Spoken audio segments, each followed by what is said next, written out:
This is a tutorial for World Scouting eVoting system. Here are the steps of how a delegation can cast their vote in the case of a single bidder for the future regional scout events. Log in to the eVoting system and be ready to cast your vote.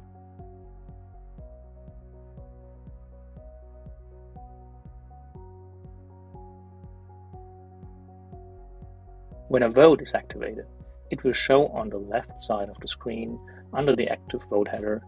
It will include the progress bar, timer, and voter turnout. Click on the active vote. The details of the selected vote will appear on the right side of your screen with the options to cast your vote. For single bidders, your vote options are in favor, against, or abstain. Select your desired option to cast your vote.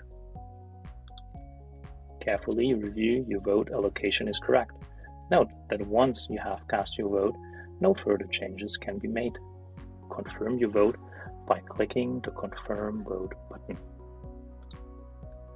A confirmation message that your vote has been submitted will appear. The results will be announced at a specific time during plenary. When announced, the results will also be visible on the eVoting system platform.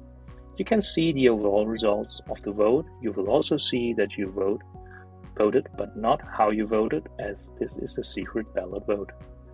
For this vote on a single bidder for scout events, the results are determined using simple majority. If there are more votes in favor than votes against, the bidder will be deemed appointed as the host for the event. Note that abstentions are not counted neither in favor nor against.